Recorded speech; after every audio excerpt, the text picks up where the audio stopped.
अनिल जैन जी, अनवर अली जी, Rajendra Pal Gautam ji, Jagdish Prasad ji, advocate Yunus जी, advocate Rajiv Ranjan जी,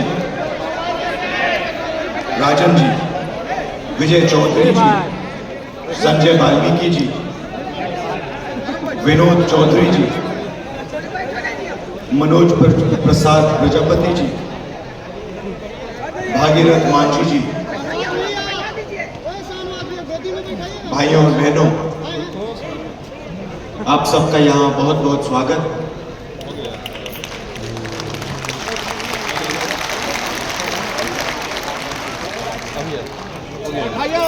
मैं आपके भाषण सुन रहा था। ये सब खड़े लोग नीचे बैठिए जी। संविधान की बात हो रही थी।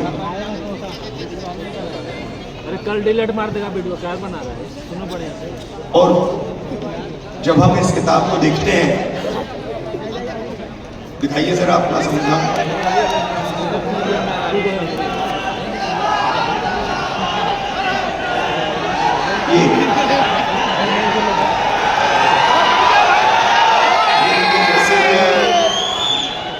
जैसे ये अचानक संविधान इस हॉल के कोने कोने तक पहुंच गया, वैसा ही हम हिंदुस्तान में करना चाहते हैं। मगर हमारे लिए ये सिर्फ एक किताब नहीं है, ये इस किताब में हजारों साल की सोच है, हिंदुस्तान की सोच है। आपने शुरुआत में कहा कि बुद्ध भगवान की धरती पे आप स्वागत कर रहे हो। बुद्ध भगवान की आवाज इस संविधान में है।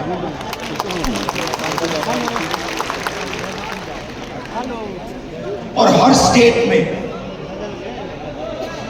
जो बड़े से बड़े महापुरुष हुए हैं, चाहे नारायण गुरु जी हो, बसवना जी हो, फूले जी हो, गांधी जी हो, अम्बेडकर जी हो, आप लोग हटिए, हम लोग इन सब की आवाज इस संविधान में। मगर सिर्फ उनकी आवाज इस संविधान में नहीं, इस संविधान में एक और चीज है। इस संविधान में जो हजारों साल से इस देश में दलितों को, पिछड़ों को, आदिवासियों को, उनके खिलाफ जो अन्याय किया गया, जो लाखों करोड़ों रुपए, लाखों करोड़ों लोगों का जो दर्द है, दुख है, वो भी इस संविधान के अंदर आज तक है।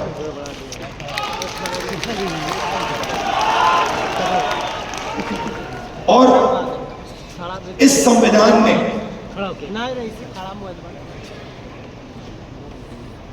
उस दर्द को पूरी तरह नहीं मगर थोड़ा सा कम किया है। भाई जी आज मैं यहां जब आ रहा था,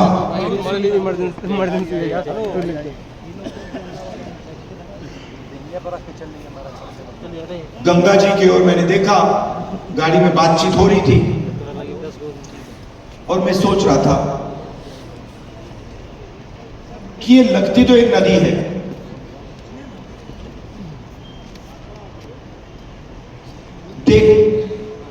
मैं इसको देख रहा हूं, एक नदी दिख रही है, मगर इसका पानी, इस नदी का पानी सब जगह है। अगर आपने आज सुबह पानी पिया तो वो आपके अंदर है, आपके खून में है। अगर आपने आज सुबह रोटी खाई तो उस रोटी में था। वैसे ही ये नहीं सर, नहीं हो रहा है। इस संविधान का विजन वही था। हम चाहते थे कि जैसे गंगा का पानी सब जगह जाता है, वैसे ही विजन था कि इस संविधान की जो सोच है वो हिंदुस्तान के कोने कोने में, हिंदुस्तान के हर व्यक्ति के अंदर, हर संस्था के अंदर जैसे गंगा का पानी जाता है वैसे जाए।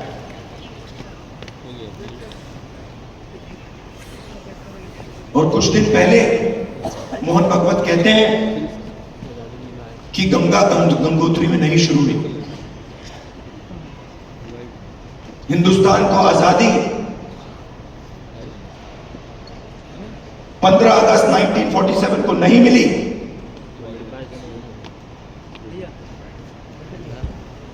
बाद में मिली।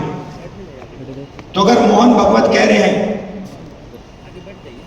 कि 15 अगस्त 1947 को आजादी नहीं मिली,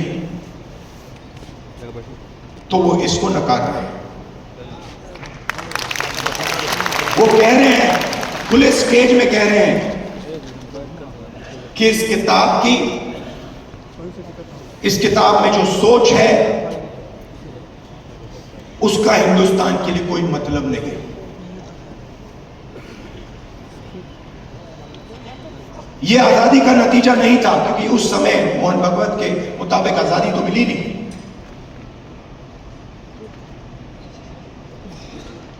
और इसकी सोच को, अंबेडकर जी की सोच को, गांधी जी की सोच को, बुद्ध भगवान की सोच को, फूले जी की सोच को वो मिटाने लगे। हिंदुस्तान की हर संस्था से, हर इंस्टीट्यूशन से, फाइनेंशियल सिस्टम से, इकोनॉमिक सिस्टम से, पॉलिटिकल सिस्टम से, सोशल स्ट्रक्चर से मिटा दें उसको। आप मुझे बताओ इस किताब में कहां लिखा है कि हिंदुस्तान का पूरा धन 2-3 आदमियों के हाथ में जाना चाहिए? कहां लिखा है इस किताब में?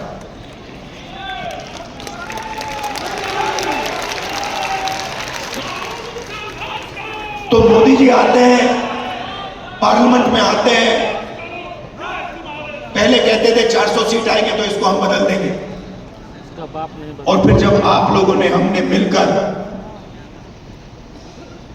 मोदी जी को संविधान की सच्चाई समझाई, तो फिर पहले दिन इलेक्शन के बाद आए तो फिर ऐसे आए थे। मगर चाहते थे कि मैं उसको उठा के फेंक दूं, मगर हिंदुस्तान की जनता ने कहा भैया अगर आपने सिर पे नहीं रखा तो हम तुम्हें उठा के फेंक देंगे।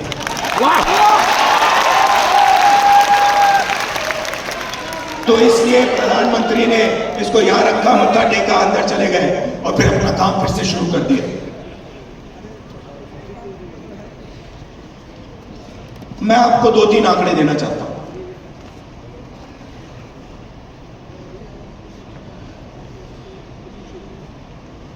सबसे पहला आंकड़ा, आपने रिप्रेजेंटेशन की बात की, आपने कहा कि पॉलिटिकल रिप्रेजेंटेशन होना चाहिए।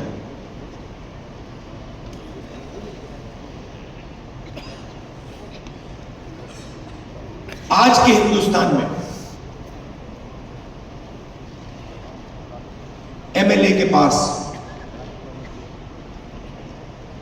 मेंबर ऑफ पार्लियामेंट के पास कोई पावर नहीं है।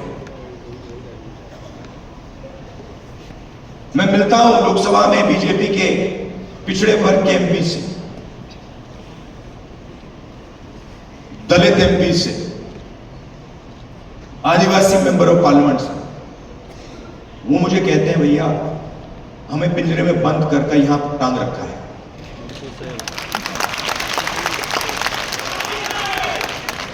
पावर कहीं और है, रिप्रेजेंटेशन कहीं और।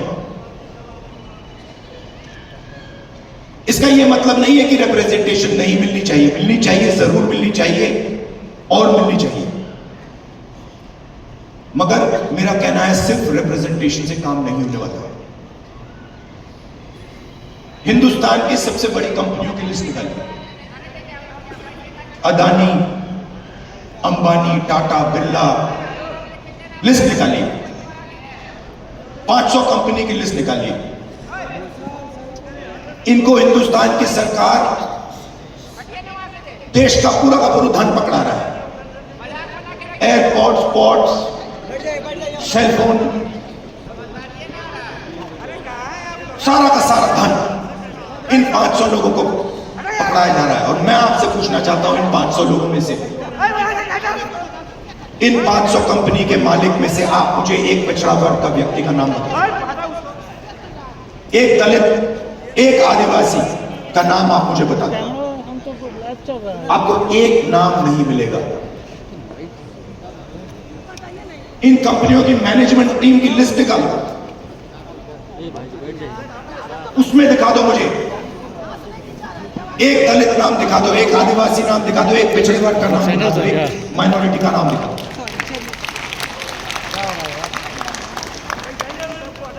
मीडिया में देखिए, एंकर्स की लिस्ट निकालिए, मालिकों की लिस्ट निकालिए।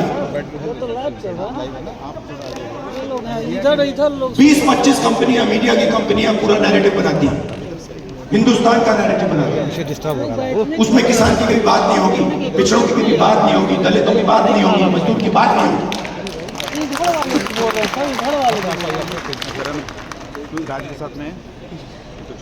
कुछ साल पहले मैं सोच रहा था, ये किसानों की बात क्यों नहीं करते, सच्चे मुद्दे क्यों नहीं उठाते, बेरोजगारी की बात क्यों नहीं करते। मैंने लिस्ट निकाली, देखता हूं ये है कौन। मालिकों में आपको एक ओबीसी नहीं मिलेगा, एक दलित नहीं मिलेगा, एक पिछड़े वर्ग का व्यक्ति नहीं मिलेगा,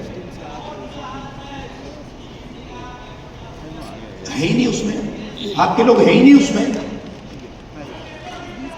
आप प्राइवेटाइजेशन की बात होती है, आप मुझे बताओ कौन सी प्राइवेट कंपनी में दलित, आदिवासी, पिछड़े वर्ग के लोग मालिक हैं, मुझे बताओ। नहीं है।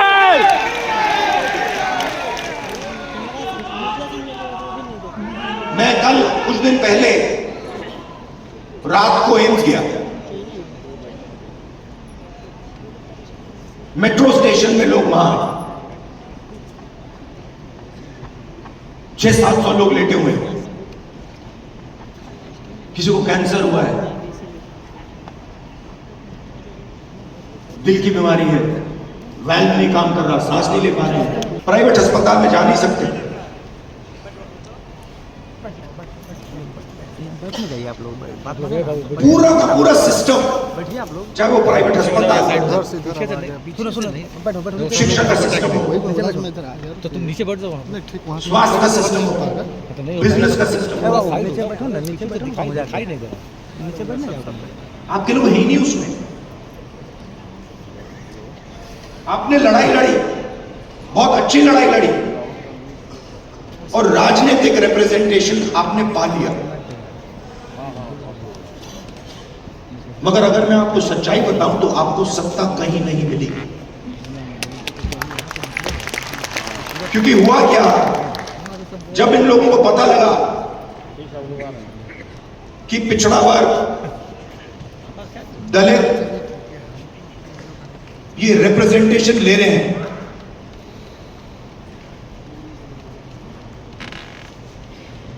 तो इन्होंने रिप्रेजेंटेशन आपको दे दी, मगर पावर कहीं और ले गए।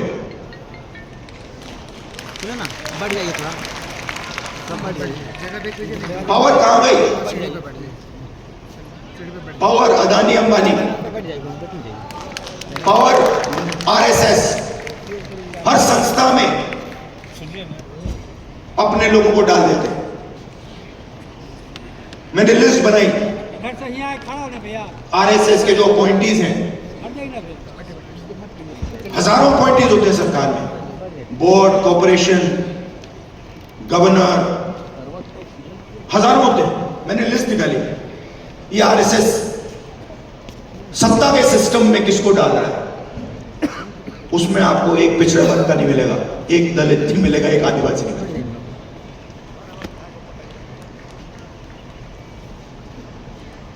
बजट, हिंदुस्तान का बजट 90 लोग बांटते हैं। एमपी एमएलए बजट नहीं बांटते। जो धन है वो 90 अफसर बांटते हैं, secretary to government of India. मैंने लिस्ट निकाली, ये है कौन? आपकी आबादी, पिछड़े वर्ग की आबादी 50% है, कम से कम। कोई जानता नहीं है। आज तक कोई ये नहीं कह सकता कि गारंटी कह के मैं कह रहा हूं कि भैया 50%। ये कह सकते हैं कि हाँ 50%, कम से कम 50 है, 50 से 55 भी हो सकती, 60 भी हो सकती, पता नहीं, मगर 50 से कम नहीं। दलितों की 15%, आदिवासियों की 8%।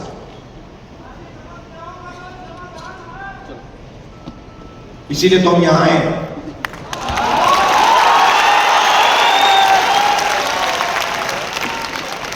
तो तकरीबन 90% दलित, आदिवासी, पिछड़े वर्ग के लोग माइनॉरिटी। और अगर आप उन अफसरों की लिस्ट देखें तो 90 में से 3 ओबीसी वर्ग के। आपकी आबादी 50%, 90 में से 3 आपके। और अगर हिंदुस्तान की सरकार 100 रुपए खर्च करती है बजट में, 100 रुपए बांटती है, तो ओबीसी अफसर 5 रुपए का निर्णय लेते हैं। आबादी 50%, बजट में भागीदारी 5%। दलित 15%, उनके भी 3 अफसर। 100 रुपए बढ़ते हैं, 1 रुपया उनका अफसर निर्णय लेता है, 1 रुपए। आदिवासी 8%, 8% आबादी, 100 रुपए में से 10 पैसे की भागीदारी। तो आप सब मिला लो, सब मिलाकर 100 रुपए में से 6 रुपए 10 पैसे का निर्णय आप लोग लेते हो। माइनॉरिटी भी उसमें ही है, वो भी उसी में है। तो आपकी भागीदारी 6%, 7%, 8%, आपकी आबादी 90%। प्राइवेट सेक्टर में पूरा का पूरा धन 200 लोगों को जा रहा है, उसमें आपका एक आदमी नहीं। एम्स के सामने आपके लोग मर रहे हैं, मगर प्राइवेट अस्पतालों के मालिक की लिस्ट निकालिए, आपका एक आदमी नहीं उसमें। आपके बच्चे लाखों रुपए देते हैं प्राइवेट एजुकेशन इंस्टीट्यूशंस में पढ़ने के लिए, उनकी मालिकों की लिस्ट निकालिए, आपका एक आदमी नहीं उसमें। जीएसटी कौन देता है? आप देते हो। बजट में पैसा कहां से आता है? आसमान से थोड़ी टपकता है। बजट में पैसा, जीएसटी का पैसा आता है, जीएसटी का पैसा आप देते हो। जितना पैसा अदानी, अगर अदानी शर्ट खरीदेगा, यही शर्ट जो आपने पहन रखी है, अगर वो यही शर्ट खरीदेगा, जितना टैक्स आप दोगे उतना टैक्स वो देगा।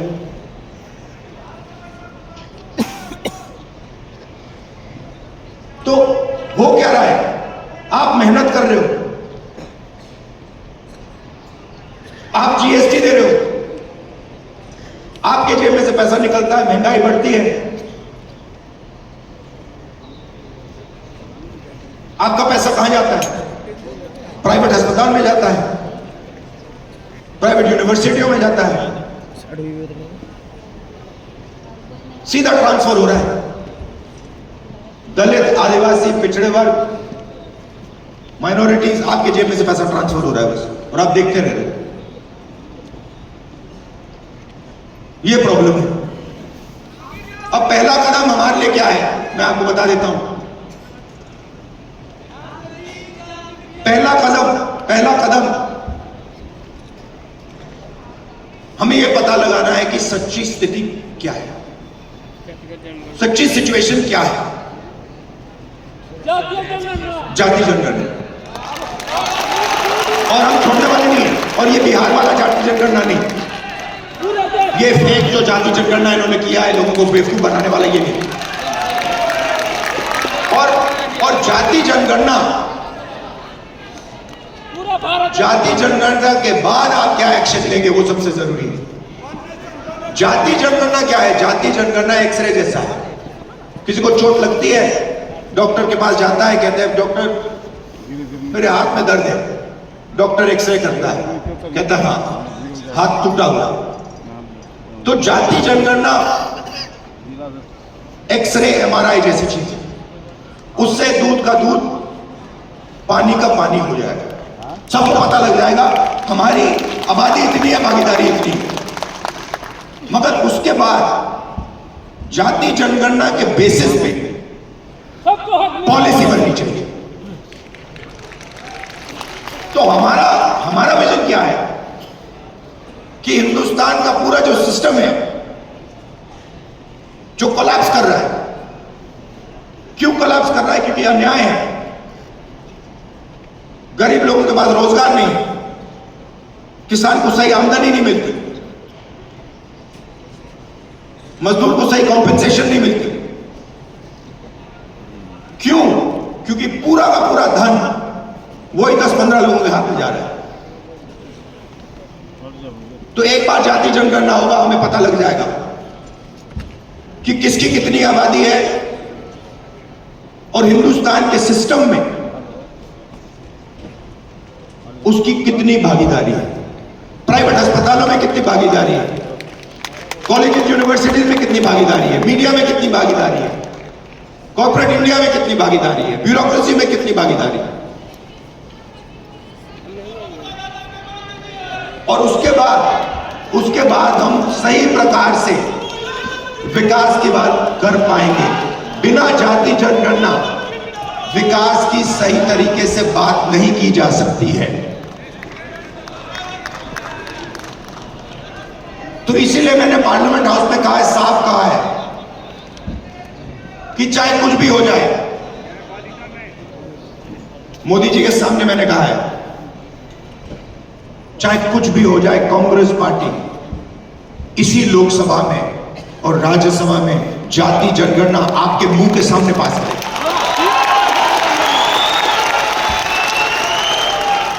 और हमने ये भी कहा है कि जो दीवार बना रखी है 50% रिजर्वेशन की दीवार, उस दीवार को हम लोकसभा और राज्यसभा में तोड़ के परे कर देंगे।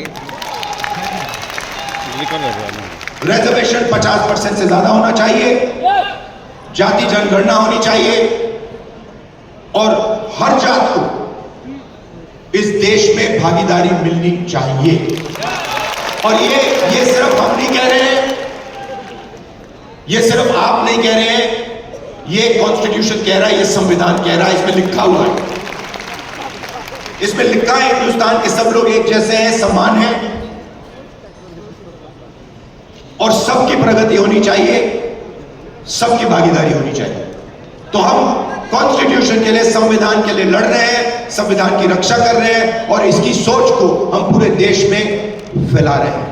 सर, समान शिक्षा नीति एजेंडा में लागू किया और लड़ाई, मैंने पार्लियामेंट में भाषण में साफ बोली, समान शिक्षा नीति लागू करो। लड़ाई संविधान और मनुवाद के बीच में है। एक तरफ समानता, एकता, दूसरी तरफ नफरत और हिंसा। समान शिक्षा नीति से एजेंडे में लागू कीजिए। कांग्रेस के और मैं ये आपसे कहने आया हूँ समान शिक्षा नीति जो आपने कहा कि राजनीतिक नुकसान होगा बड़े बड़े बदमान लोग तो भी मैं ये काम करूंगा, मुझे कोई फर्क नहीं पड़ता है। जितना नुकसान हो वो सब हो जाए, मुझे कोई फर्क नहीं पड़ता। ये काम मैं करके छोड़ूंगा। समान शिक्षा नीति पर कुछ बोलिए। आप सब यहाँ आए, इसके लिए दिल से आपका बहुत बहुत धन्यवाद। और ये जो मैसेज है आप गांव-गांव में फैलाइए, संविधान का मैसेज, जाति जनगणना का मैसेज और 50% रिजर्वेशन की दीवार को तोड़ने वाला मैसेज। धन्यवाद, नमस्कार।